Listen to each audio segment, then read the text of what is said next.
3 miles below this formation of American flying fortresses, there lies Marienburg in East Prussia. Up to this moment, one of the most important cogs in Germany's war machine. The specific target on which this lead bombardier is lining up his bomb sight is the Focke-Wulf 190 plant. Up to this instant, this aircraft factory has been accounting for almost 50% of Germany's total FW-190 fighter assembly. Bombs away. Tons of bombs rain down in a tight pattern of destruction. This, remember, is no area attack. It is an assault on one single target, and any bomb that falls outside that target has failed to achieve its purpose. The assembly of fighters in this Focke-Wulf factory has come to a sudden and violent end. To many, the bombing of Germany probably seems to be little more than a series of capricious adventures, one attack unconnected in any way with the one that preceded it or the one that will follow it. It is easy for the average citizen to envision the positions of ground armies because of maps like these, which make the positions of the contesting forces quite clear. It is harder to express so graphically the progress of a bombing program. Yet there is a real line in this battle of Germany, not a geographical front, but an industrial one. In the British Isles, there are the Allied air forces. On the European continent, we have Regensburg, Marienburg, Bremen, Oschersleben, Warnemünde, and Kassel. These are the major German fighter assembly plants, and as such are actually the center of Germany's industrial defense line. However, these are only the places where the aircraft is assembled into the finished fighting machine. Component parts for German fighters are made at Anklam. Here's a real line in this battle of Germany, not a geographical front, but an industrial one. In the British Isles, there are the Allied air forces. On the European continent, we have Regensburg, Marienburg, Bremen, Oschersleben, Warnemünde, and Kassel. These are the major German fighter assembly plants, and as such are actually the center of Germany's industrial defense line. However, these are only the places where the aircraft is assembled into the finished fighting machine. Component parts for German fighters are made at Anklam, the Weser Flugzeugbau Works at Bremen, the Great Hedderheim Propeller Works near Frankfurt, the Aircraft Tire Factory at Hanover, the CAM ball bearing plant at Paris, and the ball bearing factories at Schweinfurt. Obviously, an assembly plant can't operate if other plants aren't building the parts from which the enemy planes will be assembled. Hulls produced 29% of all German synthetic rubber production and is in fact responsible for 18% of our entire supply of rubber, natural or synthetic. At Bochum, there's a great steel plant producing high-grade aviation steel. Herøya, up in Norway, is a great producer of aluminum and magnesium, metals which figure importantly in aircraft production. At Ham, there are great railroad marshalling yards, having a capacity of 10,000 freight cars a day. Much of the tonnage handled here is closely connected with the manufacture, assembly, maintenance, and repair of enemy aircraft. And so it is all over Germany and occupied Europe. Everywhere there are plants and installations that contribute directly or indirectly to the making of German aircraft. Industrial bastions which must first be ripped apart before the enemy's armies can be destroyed. The smashing blows by the Allied air forces at Hulst, Herøya, Regensburg, Schweinfurt, Hanover, and Frankfurt have had the result of piercing the German industrial line to the extent of 37.5% of estimated single-engine fighter production in September of 1943. If this rate of drop continues, there can be only one result: the eventual disappearance of the Luftwaffe as a defensive force. But these attacks have had other far-reaching effects. For instance, in January of 1943, just when the 8th Bomber Command had started daylight attacks against Germany proper, 42% of the German fighter strength was concentrated in Western Europe, 33% of it in Russia, and 25% in the Mediterranean area. After 10 months of American bombers appearing by day over Germany, the figures line up more like this. On the Russian front, 19%. In the Mediterranean area, 12%. And in Western Europe, 69%. Germany thought it was urgent enough to withdraw fighters from two important theaters, all in a vain attempt to save their crumbling industry from the grim, destructive blows of the British-American bomber offensive. That is why the Battle of Germany is being fought. Now we come to the problem, how are the targets selected? And what enormous effort is necessary for the 10 or 15 minutes that our air task forces will be over any given target? The daylight bombing offensive against Germany is the responsibility of the 8th Air Force. Under the 8th Air Force are the 8th Bomber Command, the 8th Fighter Command, and the 8th Air Service Command, all of whom contribute to every bombing mission. But it is the Bomber Command which is charged with the actual destruction of the selected targets. The Bomber Command, with which this picture is primarily concerned, is divided into 3 divisions. Each division has a number of combat wings. Each combat wing, in turn, has 3 groups. This is the chain of command. Since the operations which we are to follow, there have been some organizational changes, but they are principally changes of nomenclature and have not affected the broad strategical and tactical purposes of the organization.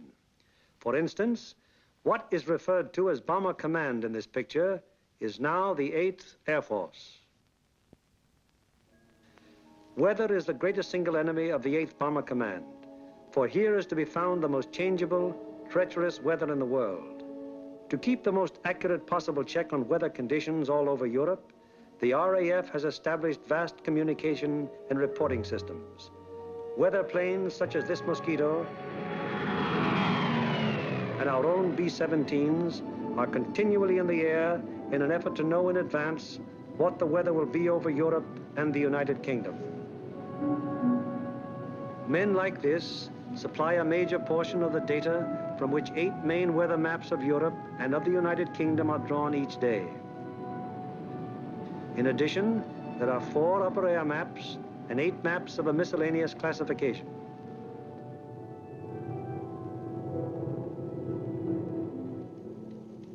In this room, all weather information is collected, coordinated by the RAF, and sent out by teletype to every responsible command.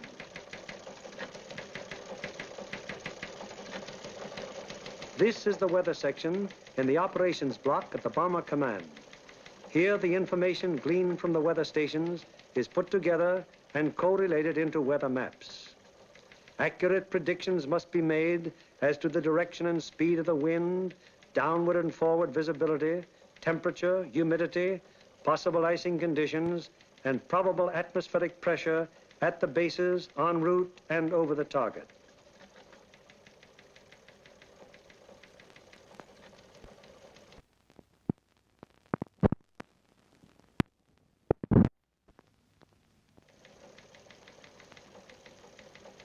Upon the findings made in this room will depend whether or not there will be an American bombing of a German target tomorrow. This is the operations room of the Bomber Command. Here is where the wheels are put in motion for any American bombing attack. Right now, the officers you see are waiting for the commanding general's morning conference. They are the A3, or operations officer, the operational intelligence officer, a weather officer, and other members of the staff.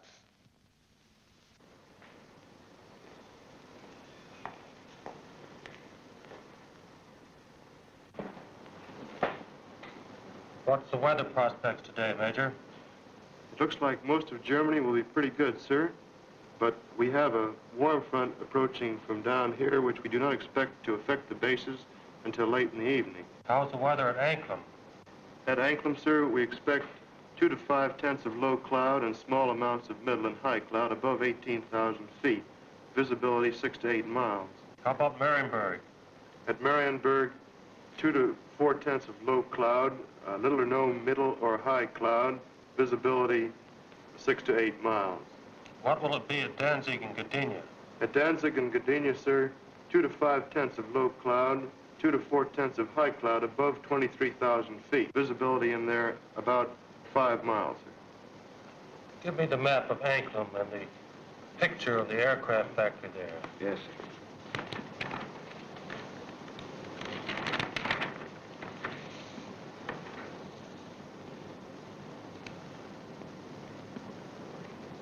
All right, Marienburg, the Focke-Wulf factory. Yes, sir.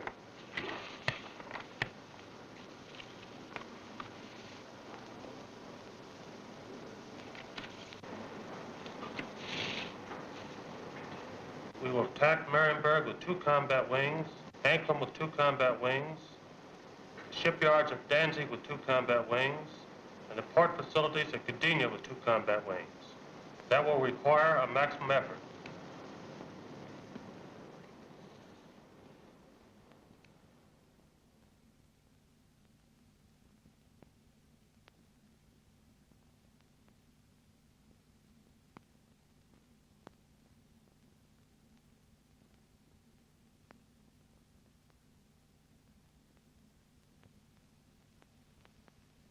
Now the various specialist officers then go into action. This is the operational intelligence section. Here are target files containing complete information as to the type, construction, and vulnerability of the targets. This data is gathered both from photo interpretation of aerial pictures and from confidential ground sources. On the basis of this information, the aiming point for the attack will be selected. The aiming point is a building or installation in the approximate center of the target. Here, operational research experts are minutely studying the architectural and construction details of the targets. It will be their duty to recommend, on the basis of studies previously made, the types of bombs and the proper fusing to accomplish the greatest possible destruction of the objective. These studies of the Arado factory at Anklam are immensely important, since the nose and tail fuses of the bomb can be adjusted to give varying degrees of delay between the time of initial impact and the explosion. For example, an improperly fused bomb would react something like this. Result, very superficial damage that may hardly even cause delay in production. On the other hand, here's what happens when a properly fused bomb strikes the same factory. 2 bombs of exactly identical weight and explosive power have totally different effects because one was fused properly and the other was not. It is the responsibility of the operational research section to determine proper bomb fusing. Here, the commanding general and the operations officer are working out the overall planning of each of the missions with the staff bombardier, the staff navigator, and the flak officer. This is a complex business because of the multiple nature of the attack. We'll attack Anklam 1 hour before we attack the other targets. That should draw most of the German fighters on the Anklam force. The Anklam force is big enough to take care of itself. You mean along the same course, sir? No, send them a little south. They'll act as a better diversion. This would be the best place across the coast from the standpoint of pilotage. But, sir, the flak concentration at that point is quite heavy, the heaviest along the coast. We could rather move them a little further south, where the general suggests, and they would not run into flak difficulties at that point. How is that for the navigation viewpoint? That's a very good landfall, sir. All right, we'll cross at that point, and you adjust the flight times accordingly. Take care of it, Darrell. Yes, sir.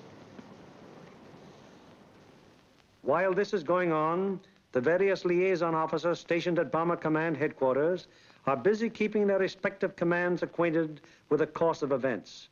The closest liaison is maintained with both the RAF Fighter and Bomber Commands, the Royal Navy, the 8th Fighter Command, and the 9th Bomber Command.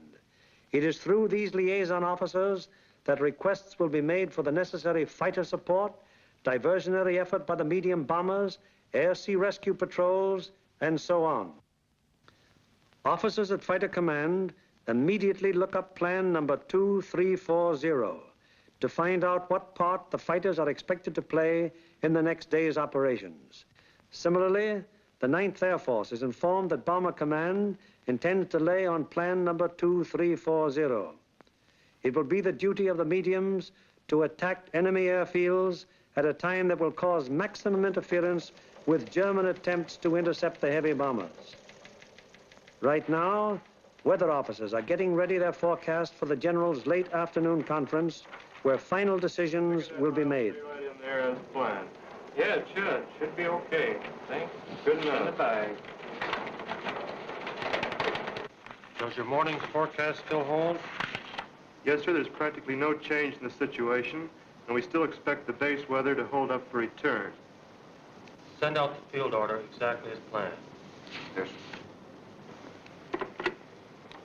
Get me the 1st, 2nd, and 3rd divisions on a conference call, please. All ready with your conference call. Go ahead, please. Can you scramble? Okay. Over. Okay, over. Over.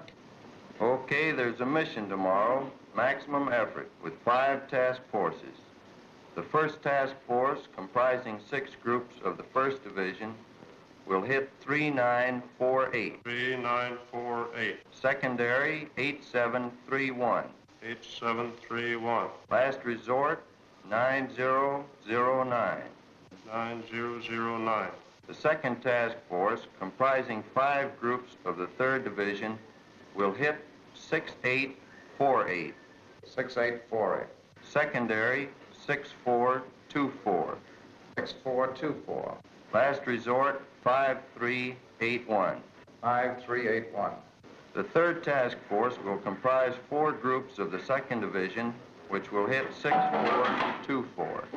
6424. Secondary, 5381. 5381. Last resort, any industrial target of importance in Germany. Okay. The 1st and 3rd Divisions will each dispatch 1 air... The field order now goes over the teletype to all interested units and command. The first step has been taken in the sequence of events that will finally result in bringing our planes over the targets and discharging their bomb loads.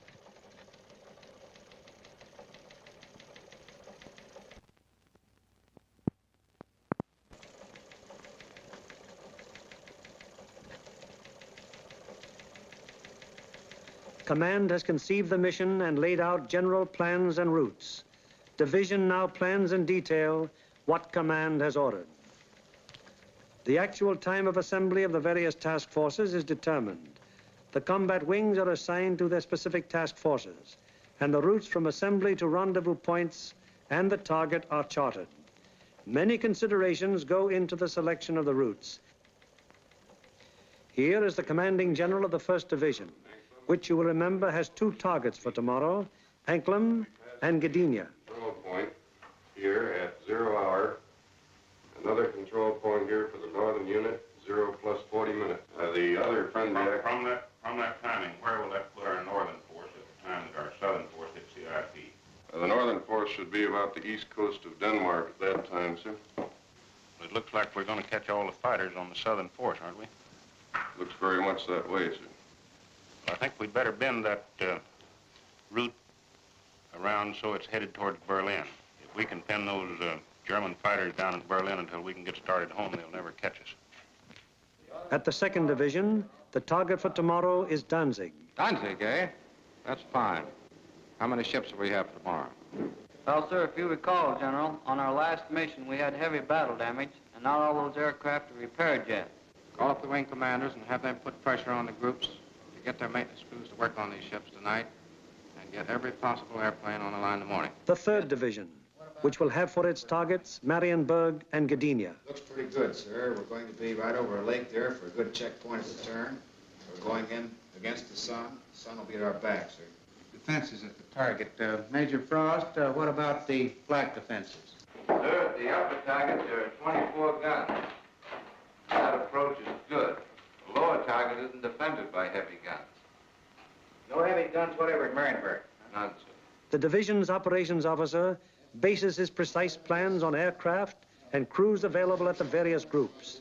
He then calls the combat wings to give them advance information before the field order actually arrives. Operator, give me combat wings for conference, please. Okay. Scramble, over. Okay. Over.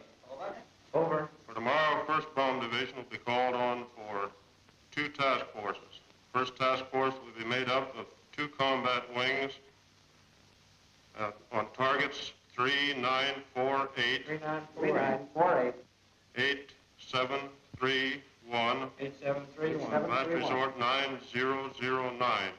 9009. Lead group in this task force. Okay, ready to scramble? Over. Okay. Over. There'll be a mission tomorrow, and I want 2 groups from each combat wing. The target will be primary 6424. 6424. Secondary 5381. 5381. The last resort will be any industrial target of importance in Germany. Okay.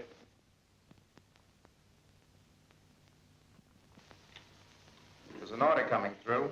The 3rd Division will furnish 8 groups. 1st and 2nd wings, comprising the 2nd Task Force, will hit 6848. 6848.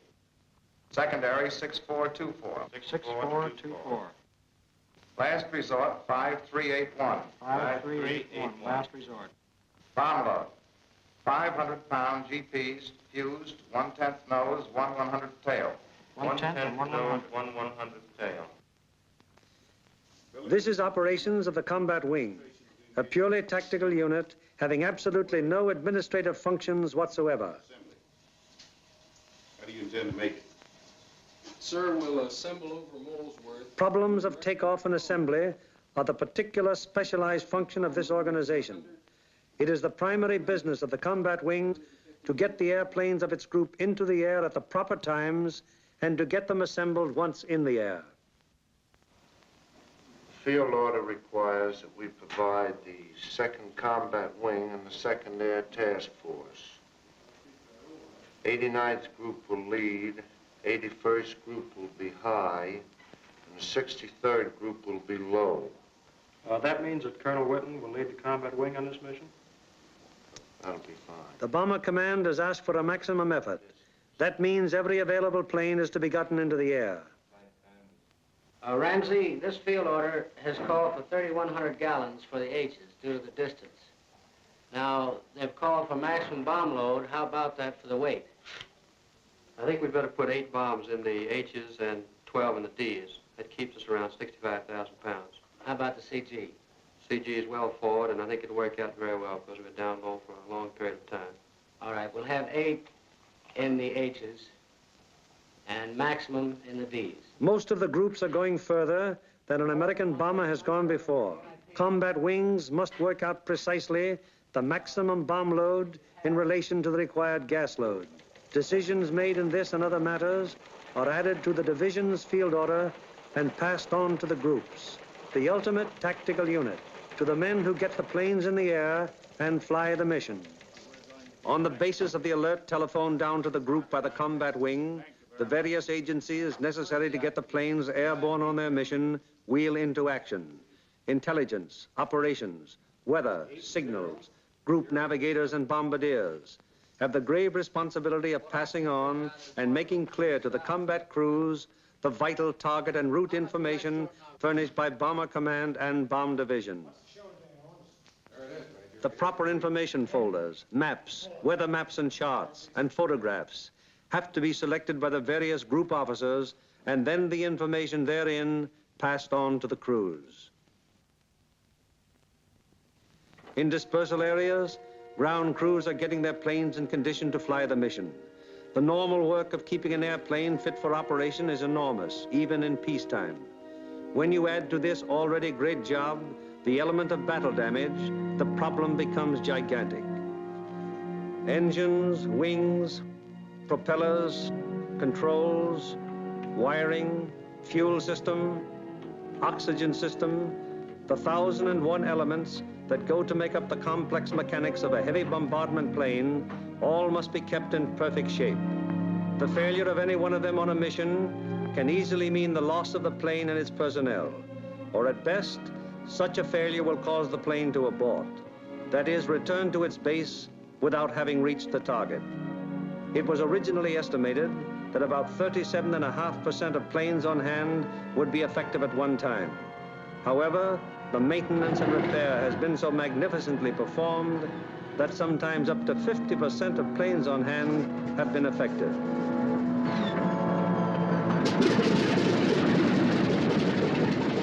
Ordnance is already at work, getting the bombs in their racks and loading ammunition onto the plane. These are 100-pound incendiaries.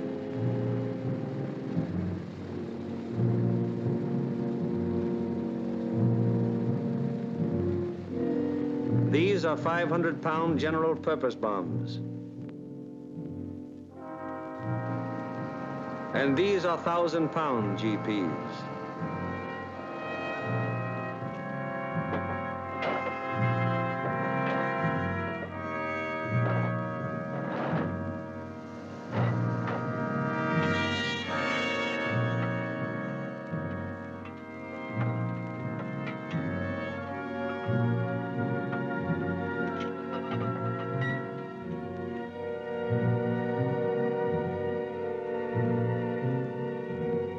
The bombs have to be placed in their racks very carefully.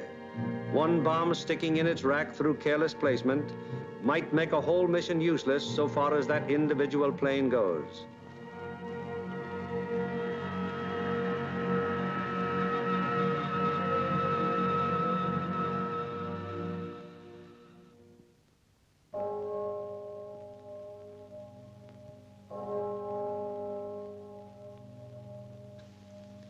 Three o'clock in the morning. All over England at this exact moment, American air crews are being roused from their sleep. Okay, fellas, roll out. We have a mission this morning. Breakfast in half an hour. Captain Kirk, Captain Thompson, Lieutenant Bushka, Ackerson, Alloway, and Hawker scheduled to fly. We'll snap it up. 3 o'clock. This is a hell of a time to get a man out of bed. Said it, Doc.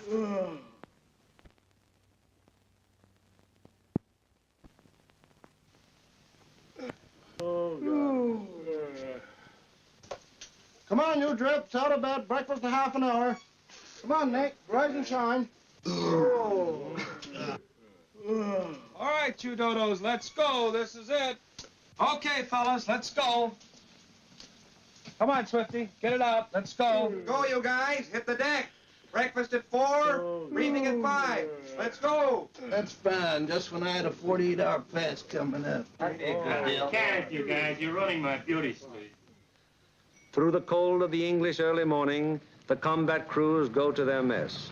They have no idea where they're going yet, but they know they'll be taking off in about 4 hours.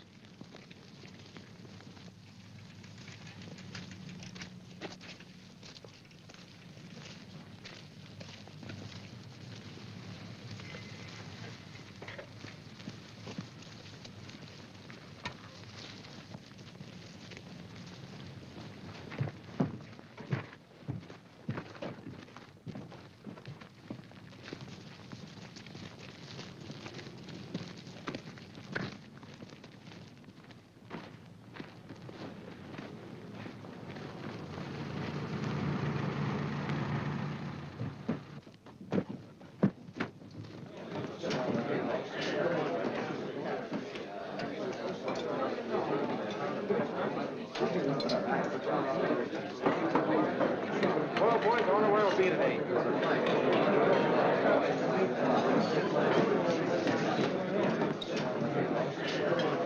How do you figure those Jerrys will be today? What do you think, Dove? They'll be shooting at us. Sometimes I don't think those Jerrys got proper respect for us. Well, what do you expect, Buster, the way you shoot? Gee, look who's talking. You couldn't hit a cow in the flank with a bow feather. Yeah, well, how about those 2 Jerrys I slapped down over Swainford? I'll tell you what happened there. They heard that I was on a tail guns and they fainted from fright, that's all. And so it goes. The 4,000 men who will go on this mission all know it will be a rugged deal. For some of them, it's their first mission. Others are veterans of many. Happy to get through. Now, at all the groups in the Bomber Command, the air crews are assembling in the briefing rooms to learn the target for today. Okay, boys, let's go.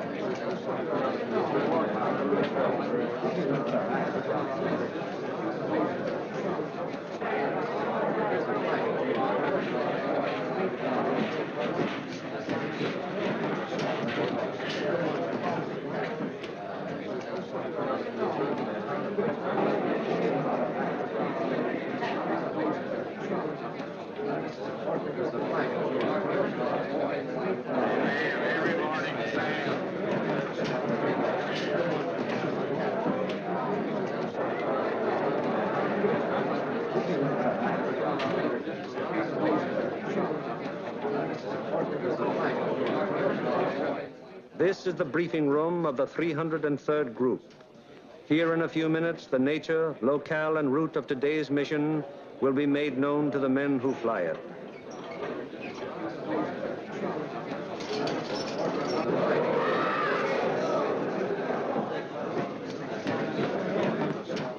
Target for today is Anklam. Specifically, you are to destroy the Arado factory. This plant manufactures aircraft components, principally wing and tail assemblies for the Focke-Wulf 190.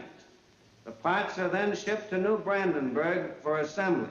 I cannot stress upon you too much the importance of this target.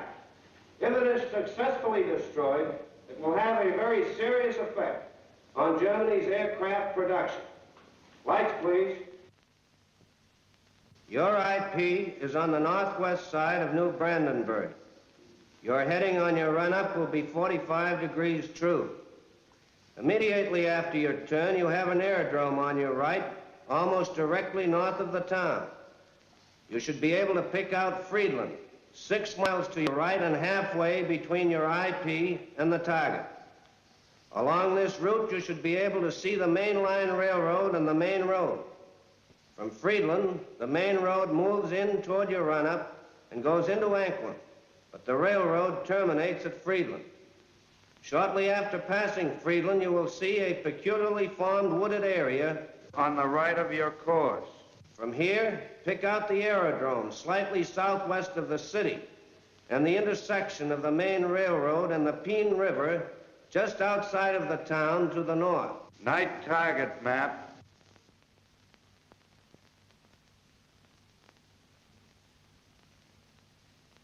Your target is across the railroad, beyond the town, in the area formed by the bend of the river. And now a picture of the target. This group of buildings here is your target. This building will be the aiming point. If your bomb pattern is concentrated in this area, it should very effectively knock out the factory. Lights, please. At the 379th, the intelligent briefing continues. Eight groups will bomb from an altitude of 13,000 feet. We feel that this low altitude will be equalized by the element of surprise which is with us, and it should ensure a thorough and complete priming of the target. Another task force is hitting the FW-190 assembly plant at Marienburg. If the two missions are successful, 65% of Jerry's remaining FW-190 production and assembly facilities will be destroyed. At the 384th. Other forces are attacking submarine yards, aircraft assembly plants, and units of the German fleet at Danzig and Gdynia.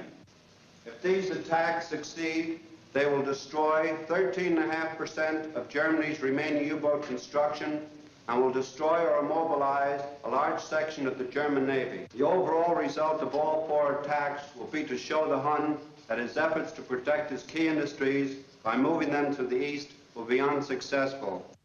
It'll show him that we will seek out his industry and destroy it wherever he places it. At the 351st, the intelligence briefing is completed. Your secondary target this morning is the air park at Tutov. This contains a Focke-Wulf assembly plant, a bombardier school, and you'll love this. It's the country club of the German Air Force. Should you be unable to bomb either of those 2 targets, then in that case, you'll attempt to bomb the last resort target, which is the Heinkel assembly plant at Rostov. This is the only complete Heinkel unit in North Germany. It should be easily identified by the airfield adjoining, which has 6 intersecting runways running from 1,000 to 1,600 yards. and they're full of nice, fat, juicy hankles. A weather officer briefs the crews of the 305th Group going to Gdynia. The synoptic situation today is this. We have a high-pressure system centered over northwest Europe, up here near Finland, extending southwestward down across the British Isles, causing an influx of south and southwesterly air going up in this direction, hence causing little or no cloud in the area up there and toward your target. There are no fronts to affect your route today except a frontal system off to the west, which will cause an increase of medium and high clouds as you come back across the North Sea. Lights, please. At takeoff time, there will be 0 to 3/10 low clouds, also a layer of high clouds above 23,000 feet, 4 to 6/10 in amount. Also a middle layer of clouds in there between 10 and 12,000 feet.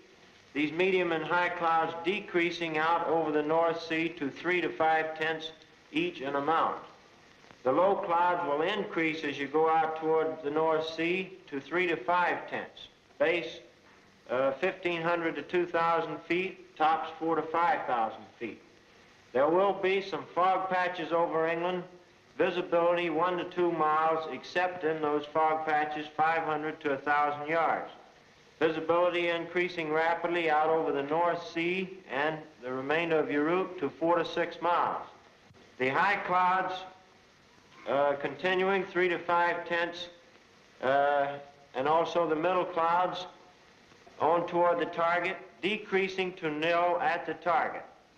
Low clouds continuing 3 to 5/10, decreasing to 2 to 4/10 at the target, base 2,000 feet, tops 5,000 feet. Visibility 4 to 6 miles.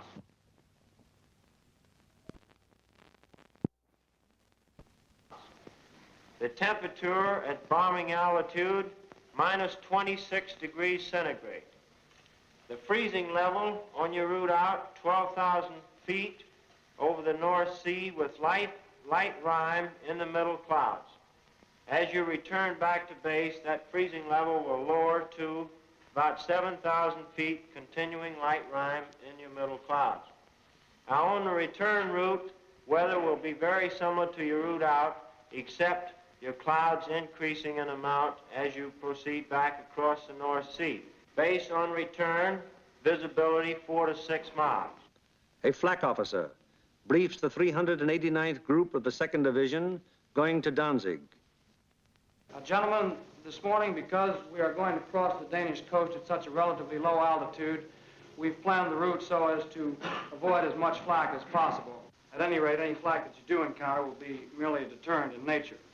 However, you can expect heavy flak batteries at a place where we make landfall here at Namindegab, about a mile south of Kursk. Also, there are known to be other heavy batteries 8 miles south of Kursk, there on the coast at Hen. Other batteries are known to be located here at Korsor, 20 miles south of Kursk, on the island of Skellum. From then on aim to the target, you will have very little flak. Now, while you're crossing the coast and when you're over aerodromes and cities in Denmark, you are advised to take evasive action. Now then, when you get to the target itself, your anti-aircraft fire from the ground will be known to be supported by fire from naval units. Now, for those of you who have never been fired on by a naval unit, I want to add that naval units can put up a hell of an intense barrage, and you want to look out for it. An operations officer briefs the crews of the 94th Group of the 3rd Division. This group is leading a formation to Mariensburg today. The 880th will be high group, and the 764th will be low group. Bomb load of each ship will be 3 1,000-pounders, use 1/10 nose and 1 100th tail. Get that, bombardiers. You'll also carry 5 M47A incendiaries. You'll have full Tokyos, 1,000 gallons extra. Takeoff will be normal, assembly 1,000 feet over the field. After takeoff and assembly, proceed up this line to this point. This will be your combat wing assembly line. You'll leave the coast at this point here. That's Splasher 15. Let's not have any stooging around over England. It's a long haul. The 57th Combat Wing will follow us today at a 3-mile interval. Now to the 95th group. B-26s will be hitting the Lille area and the lowland at approximately 0 hour minus 40 minutes. One group of P-47s will strike the Warden area and join us for escort on the way out, joining us at approximately this point here. All other forces are using approximately the same route today. Just one point, and that's that the Anklam force will probably pass us coming out as we're on our way in. You should see plenty of air activity. Let's hope that most of it is ours. The climb will commence at the English coast, climbing at 150 miles an hour, 100 feet per minute.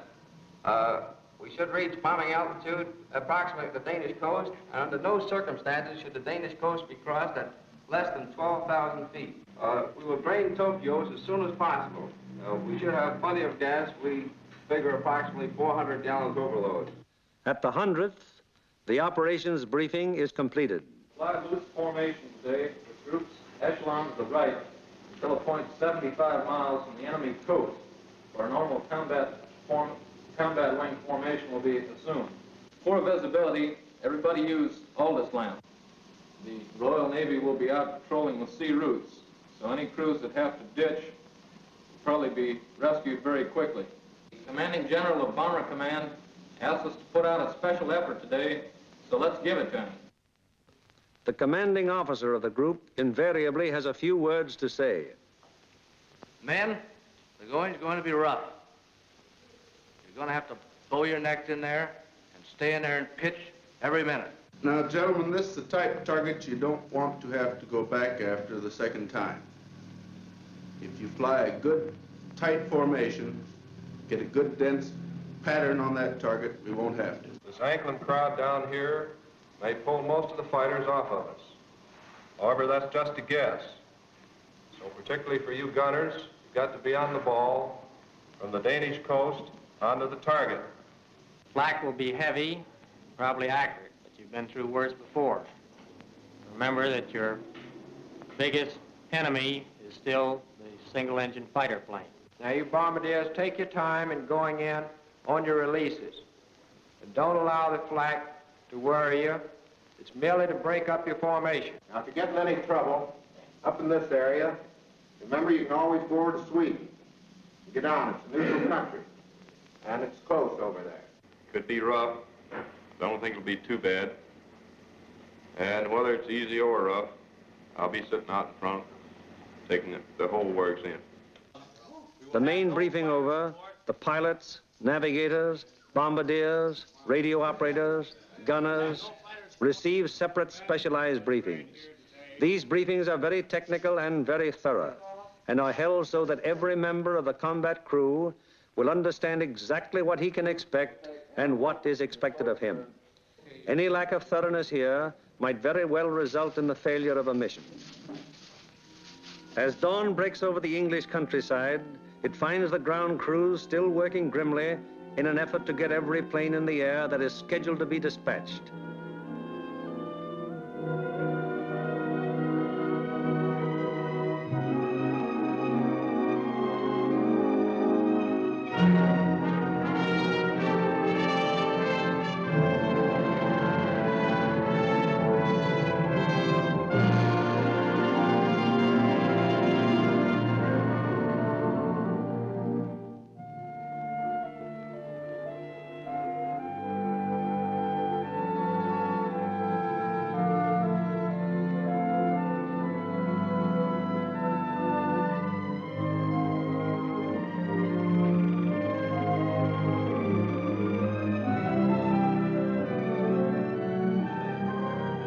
These men take as fierce a pride in their planes as do the air crews. To each of them, it is a personal tragedy, reflecting in some way on their capabilities when their airplane is forced to turn back without having completed its mission, or when they have been unable to get an expected plane ready in time for a mission. It's getting on to the time when the combat crews go to their planes. Here they are in the crew room, putting on their flying clothes. Clothes and equipment especially constructed to ward off the intense sub-zero cold which they will encounter so shortly.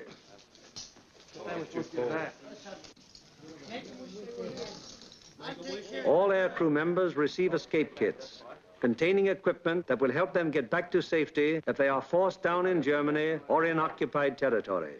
The pilots, co-pilots, navigators and bombardiers are also issued battle folders containing the maps which will be of such vital importance to them in the prosecution of the mission. The men turn in all personal papers and valuables, which might serve to give the enemy information in case of capture.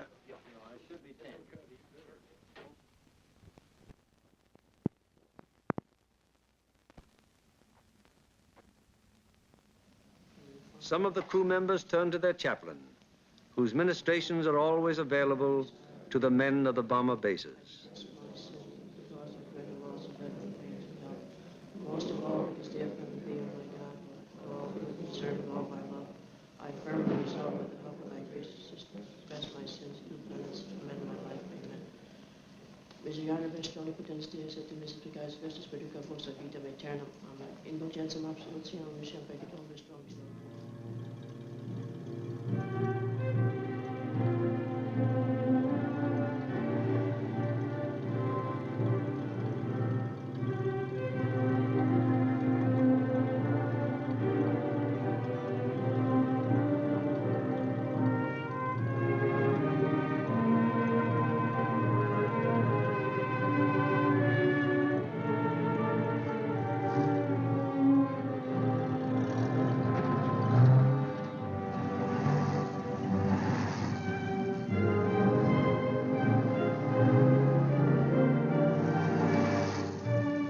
So changeable is the weather in the European theater that sometimes widely varying conditions will be found on fields only a few miles from each other.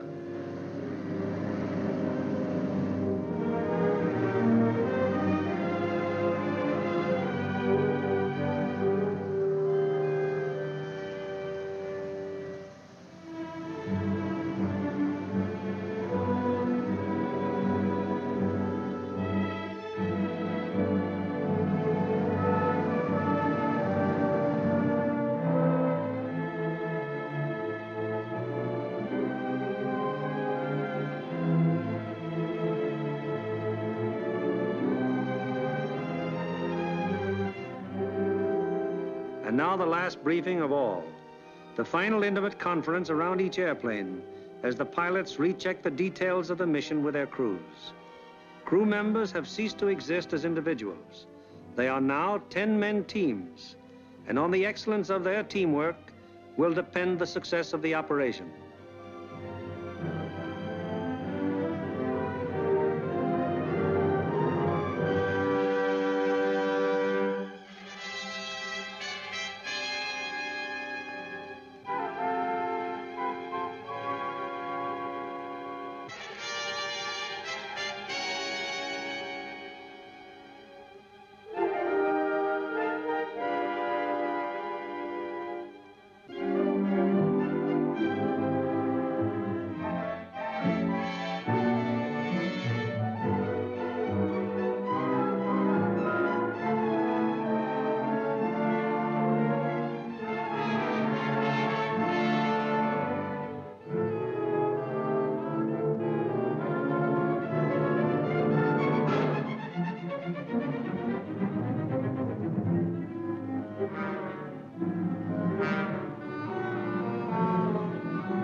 perimeters of 20-odd fields of the 8th Air Force, more than 400 forts and liberators, with their 4,000 crew members, taxi for the takeoff.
Plane of each squadron, upon becoming airborne, proceeds for about 90 seconds. It banks sharply to indicate its turning point, then goes into a slow left turn. Each successive plane in the element turns as soon as the pilot sees the plane in front of him turn. The element of 3 planes levels off at 1,000 feet and returns parallel to the takeoff runway at a distance of about 2 miles. Here the elements start to assemble into squadrons of 6. Continuing to circle the field, the squadrons then go to 2,000 feet, where the group assembly takes place. This accomplished, the group now moves on to the combat wing assembly point. Here is how the group stacks up from the side. The group has a depth of 850 feet. This is how the group looks from above. In the lead squadron, the second element is flown with the nose of the leader slightly behind and to the right of the right-wing aircraft, first element. The lead plane of the high squadron flies even with the lead plane, second element, lead squadron. The second element of the high squadron flies with the leader's nose just behind and to the left of the left-wing aircraft, first element. Here is the group as an enemy fighter pilot sees it, from head on. The first element of the lead squadron is stacked high left and low right.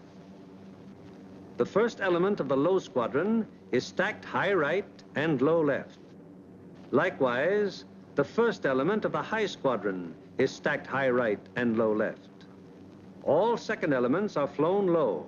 The second element of the lead squadron is stacked high left and low right.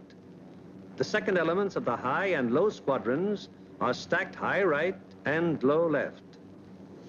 Experience has shown that this arrangement of the group brings to bear on attacking fighters the greatest possible amount of firepower by utilizing to fullest advantage the field of fire of each gun in the formation. Again, it is proved to be the most maneuverable formation from which to execute the primary and all-important purpose of the mission, the dropping of the bomb loads on a precise target. Obviously, it would be desirable to stack as many bombing planes as possible in one defensive formation. However, it has been found that the largest practical defensive formation is the combat wing of 3 groups. Any formation of aircraft larger than this becomes unwieldy. This force has a depth of 3,000 feet.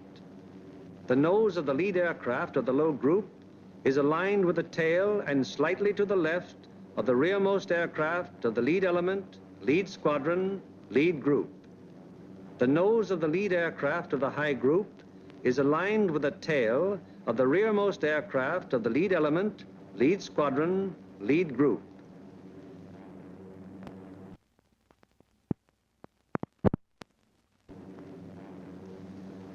The combat wing having been assembled, they now move on to make rendezvous with the rest of the task force. In this case, another combat wing.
This plane from the force which is to attack Anklam is now approaching the Danish coast, and the formation is subject to enemy attack at any moment.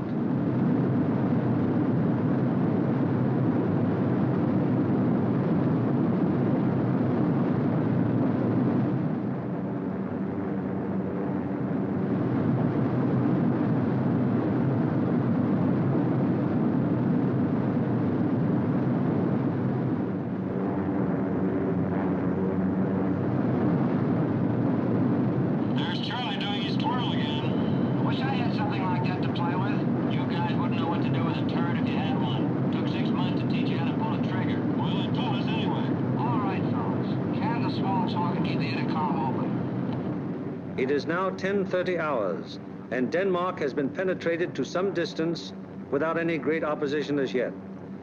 So far, there has been only some light and inaccurate flak at the coastline. Some flank guns have opened up on us.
From 10:30 on, the Anklam formation has to contend with constant German fighter attack from all levels and all clock positions.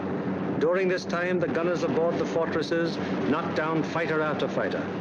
However, the gunnery of the forts, no matter how sensational it may be, is only to ensure the successful performance of the mission. It is not the job or purpose of forts or liberators to seek out action with enemy fighters. They merely defend themselves against enemy fighter attack so that they can destroy their target and bring their crews back safely to their home bases.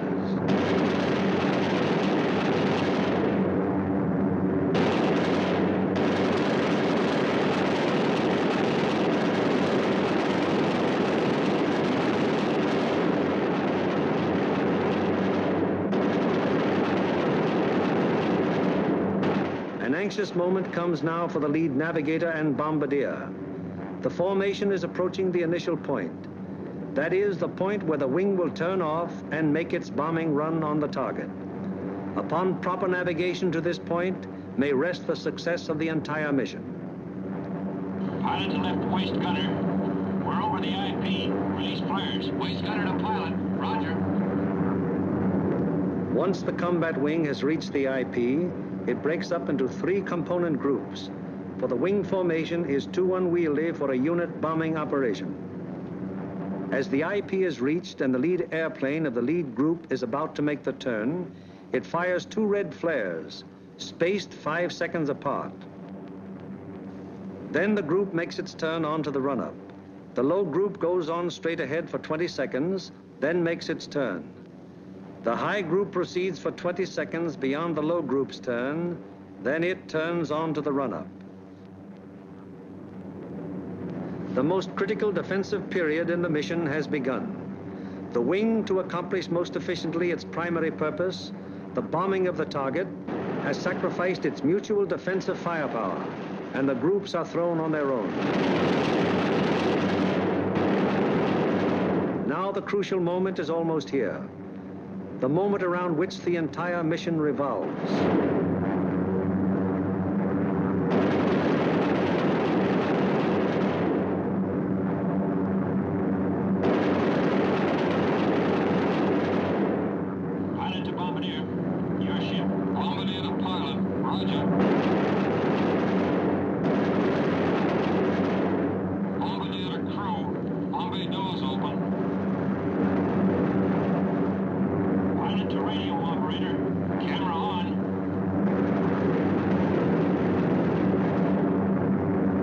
Bomb bay doors open, the group is committed to its attack. No evasive action may be taken until the bombs are away. And at this time, the formation is most vulnerable to attack, both from flak and enemy fighters.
Marienburg, an hour later, the second task force comes over the target.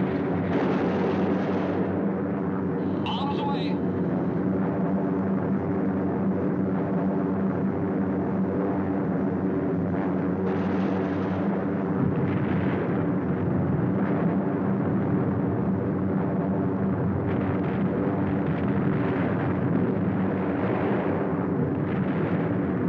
The third task force comes over its target at Danzig. Bombs away.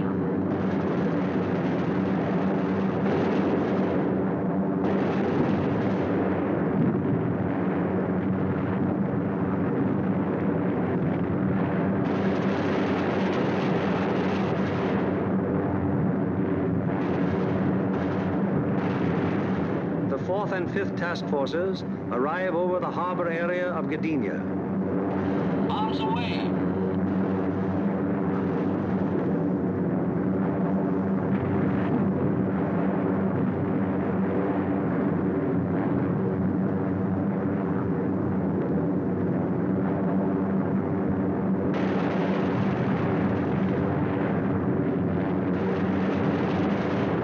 Bombs away on primary at 1142 hours. Yes. Sir, in addition to Anklam, which was attacked at 11:51, Marienburg was attacked at 13:05. It is standard procedure for the group leader to inform Bomber Command the moment the target has been attacked. Bomber Command, in turn, promptly informs the commanding general of the 8th Air Force. Laker, I have the additional information. I reported to you that Anklam was attacked. Well, all primaries were attacked. We received strike messages on all primaries. Danzig at 13:07, Marienburg at 13:05, and Gdynia at 13:11. Yes? Yes, sir. I'll advise you as soon as they land. After getting bombs away and closing the bomb bay doors, the groups can now defend themselves again, at least to the extent of evasive action against the flak and fighter attack.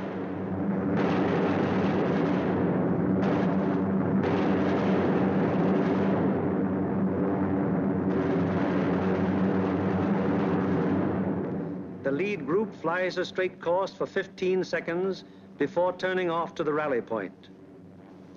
The lead group then proceeds to the rally point at an indicated airspeed of 155 miles per hour, making S-turns meanwhile to permit the trailing groups to catch up.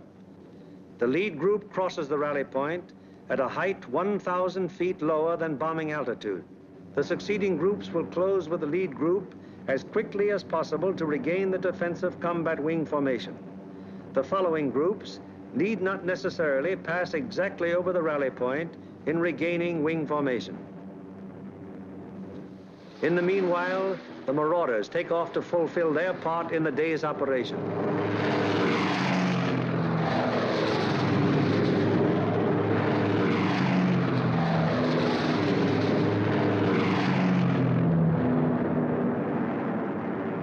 They bomb the aerodrome at Woensdrecht, one of the most important of the enemy's fighter bases. This blow by the medium bombers is timed so as to provide the maximum interference with the enemy's capacity to intercept our withdrawing heavy bombers. Last off are the fighters. Their great speed will enable them to reach the Leeuwarden district in a short time, sweep the area clear of enemy fighters, then give the heavy bombers withdrawal support from the enemy coast home.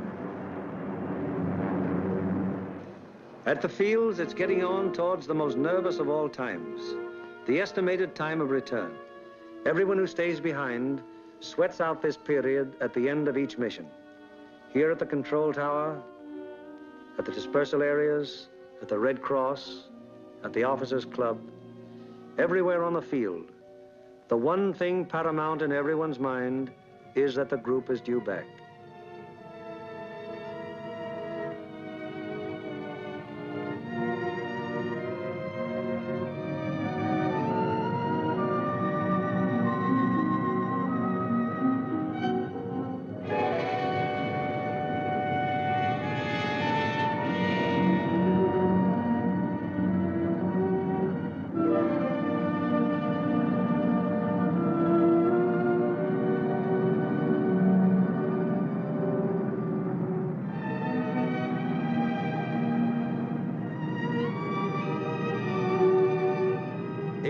Went out to attack the target. How many have returned? 1, 2, 3, 4, 5, 15, 16.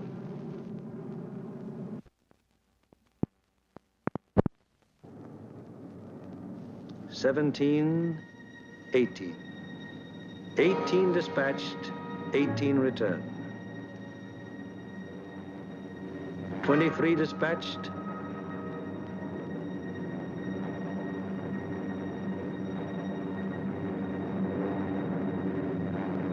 23 returned. However, there are other groups which weren't so fortunate. 18 dispatched, 17 returned. 20 dispatched, 19 returned. 20 dispatched, 14 returned.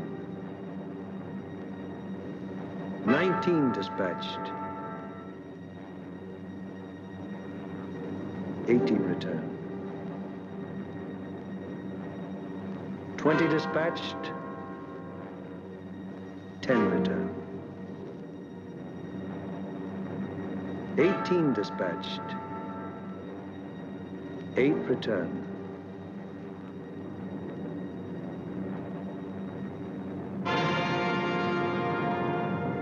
Flares dropped from aircraft signal the presence of wounded aboard. These airplanes are given priority in landing.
men are home, but their job isn't over yet. Before they can go to their billets for a well-earned rest, they must first undergo one of the most important phases of any mission, interrogation. It is highly important to question the crews at the first possible moment after the mission, while their impressions and memories are still fresh.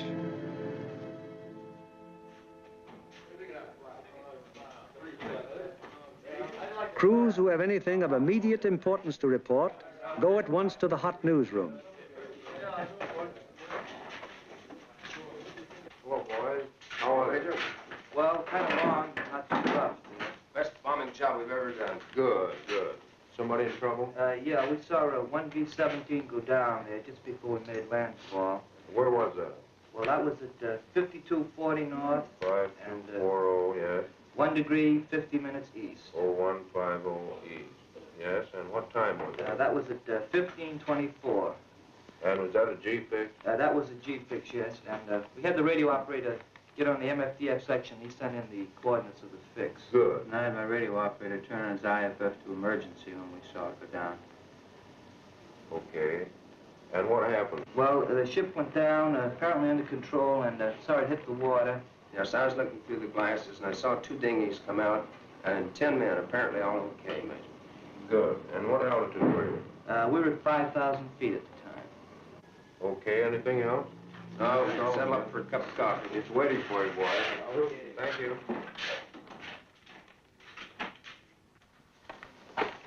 Third Division, please. A.R. Smitty, I got a B-17 crew down the dinghy. Thanks, Bill. 16 group, please. Special aircraft priority. Flight control, please. 16, bomb division here. We have a B-17 reported fixed at 52 degrees, 30 minutes north, 1 degree, 30 minutes east. That's right. He was seen to ditch, yes. He was seen to ditch at 15:24 hours by the reporting aircraft. 2 dinghies were seen to break out, and 10 men got into them. The reporting aircraft is at 5,000 feet. Yes, that position's an MF fix. Okay, 16. Thank you.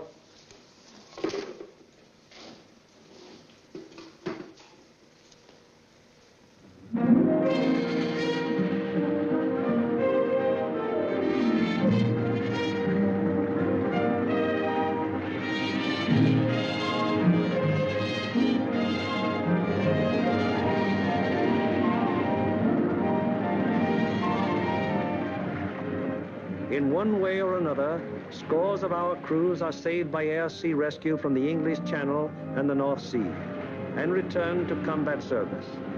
Aside from human values, a trained fortress crew is even more valuable than the plane they man, and the work of the air-sea rescue unit has been of enormous value to the 8th Air Force. The hungry crews are fed enough to hold them until they can be interrogated and get to their regular chow. These men are from the groups that went to Anklam. What time did you go over the target? At 11:43 hours. We went in at 12,000 feet. Did you get your bombs on the target? Yeah. What about enemy fighter opposition? Well, that's something we should not discuss. Really? Well, let's get some of the details. Where did it begin, Paul?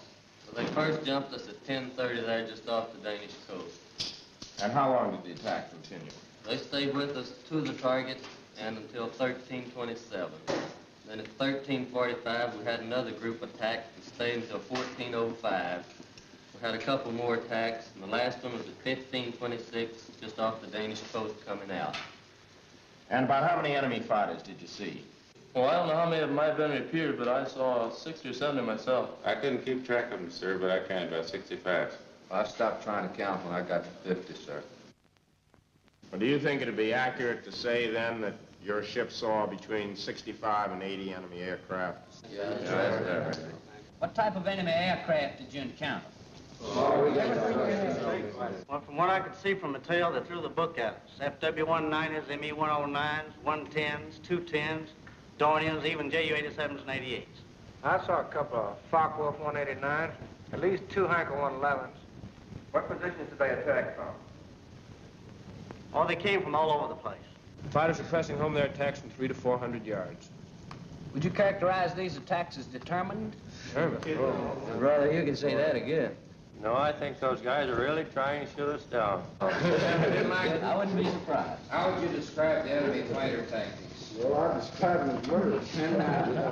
Yes, they usually attacked in formation, queue up about 300 or 400 yards away, 12 to 13 single-engine fighters come barreling right through the formation. How'd the twin-engine fighters react? They stayed out to the side and above, just out of the range of our guns, and shot cannons and rockets at us. Then they'd queue up and press home a regular fighter attack. What caliber would you say the cannons were? My guess would be 37 millimeters. What do you think, Adam? What about the rockets? We shot a lot of them. I didn't actually see any hit our formation, but they weren't doing us any good. I saw one of them blow a wing off the 17 below and ahead of us. They started to spin in. Any shoots? No, sir, I didn't see any. Where was this? Over the target, right after we talked about bombs. Fellows notice any distinctive markings on the enemy aircraft? Yeah. Oh, quite a few. There are a number of FW-190s, mostly yellow noses, some white noses. No red nose. No, I didn't see them. Boy, those yellow-nosed boys really come in close, don't they? Did you see that one come right on our left wing? Yeah, I saw 109 with black and white diagonal markings under the wings. Black and white. I had white nose. All right. Yeah. Getting back to those rockets, I believe that Jerry can reload his rocket guns from inside the ship. I think you can. That'd be my guess, too. I saw at least 9 bursts from rocket guns on one ME-210. 9 bursts. Talking about 210s, there was one that came in and shot a cluster. It looked like clay pigeons to me. Say, those things look like baseballs to me. Can you describe that more fully? How did they react? Well, they didn't look like baseballs. It was more like streamlined and smoked all the way down, but they didn't explode. Didn't explode, huh? No. What about planes? I knocked down 2. They were making attacks about 5 o'clock level. Yeah, I saw them. One of them blew up in the air, and the other one went down in flames. The pilot of the second one bailed out. That was at 11:44. We were right over the IP. Were any other guns firing at these planes? No, sir. These were my babies. Any more? Yes, sir. I got one destroyed and one probable. I knocked a 210 down right over the target. The plane exploded in the air. I got a burst at a 110, and it started down in flames. I couldn't see whether it went all the way down or not. We were under constant attack. Bombing results and enemy fighter reaction are only one phase of the interrogation. The enemy's anti-aircraft defenses, their concentration and their accuracy are also matters of great interest to the interrogators. The group of the 2nd Division, which went to Danzig. How would you describe the flak en route to the target? From the coast to the target, it was meager and inaccurate as to height and deflection. Over the target, it was still meager, but pretty accurate as to height and deflection. Is that how the rest of you fellows would describe it? What about on the way back? Well, it was meager and inaccurate, except now when we crossed the coast. They threw up a box barrage that was pretty accurate as to height. In fact, it was good as to altitude, but the deflection was a little off. The first burst hit about 100 yards ahead of the lead plane, and we felt the concussion of it, right? We got a couple of flak holes in the fuselage right around my gun position. Any other battle damage? A couple of flak holes in the nose. Burst is 303 in the number 4 engine. Got an oil line. What was your altitude when this box barrage almost caught you? 21,500 feet. Did any of you notice anything unusual or peculiar about the flak burst? No, it looked like the same old black flak to me. What's the 6th we have, Senior? Also valuable to the interrogator is any intelligence that might be picked up by the crews en route to or from the target. Such observations may be completely incidental to the mission, but can prove to be of great value at another time when another target is being attacked. Let's find out what the force attacking Marienburg discovered on their way to and from the target. This smoke screen at Danzig, where did that emanate from? Well, it looked like to me it was coming from off of floats and boats here with smudge spots on them, anchored just a little ways off the coast. Yeah, Ernie, they were shooting it up from the ground, too, and it get up so high Yeah, and it burst mushroom. and mushroom out. Would you say it was effective? Well, we didn't pass right over the city itself, so we couldn't say definitely, but it looked like to me it'd be pretty doggone effective. Belgrade? You see anything else? Yeah, there's a new airport about 2 miles below Danzig there, south of Danzig. What it look like?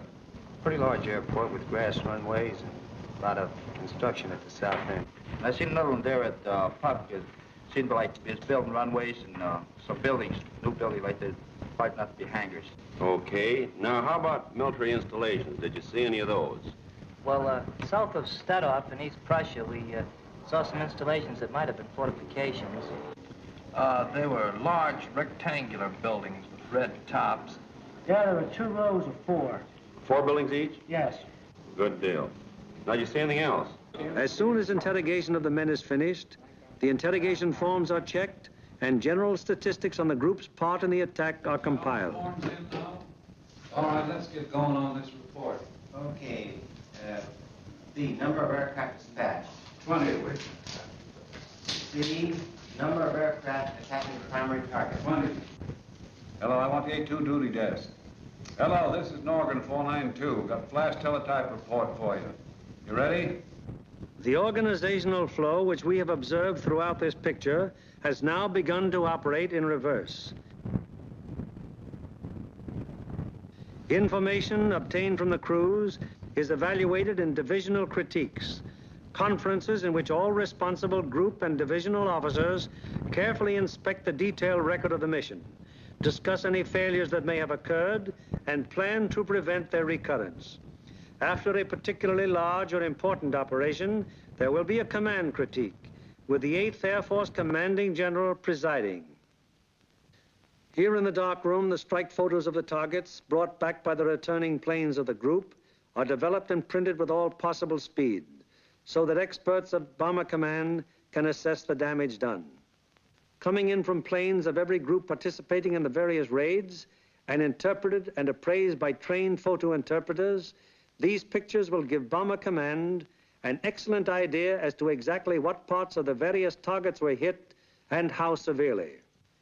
Here, as seen in these pictures taken the following day by photo reconnaissance planes, severe damage has been inflicted on all the major and most of the minor buildings of the Arado factory at Anklam.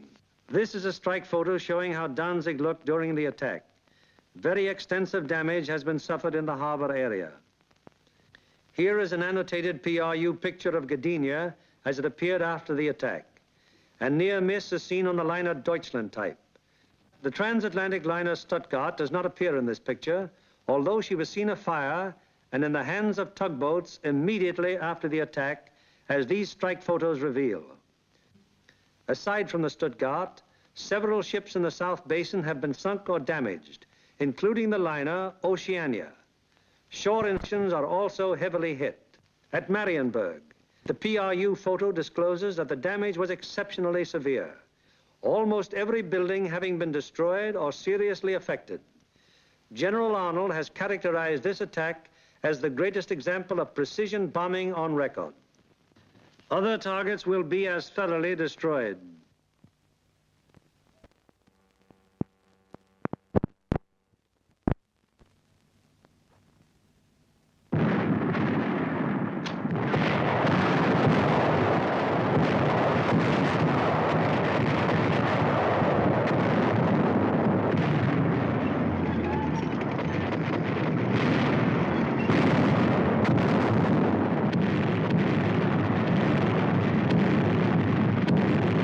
Today, while the invasion armies are pressing the Battle of Europe, the Battle of Germany continues.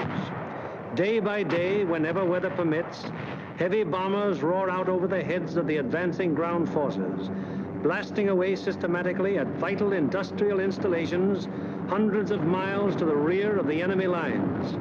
Now, in contrast to earlier days of strategic bombing, when forts and liberators fought their way alone, fleets of long-range fighters, Mustangs, Thunderbolts, Lightnings, convoy the big bombers all the way to their targets, targets which may be anywhere in German-occupied Europe.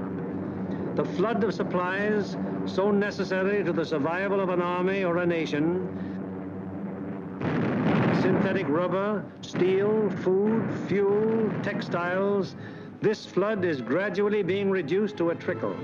And finally, even this thin, inadequate stream will die away. Then the German armies in the field and the German workers on the home front will have no food for their stomachs, no clothing for their bodies, no metals for their machines, and no fuel with which to run them. Then the Battle of Germany will be won. and with it, the Battle of Europe.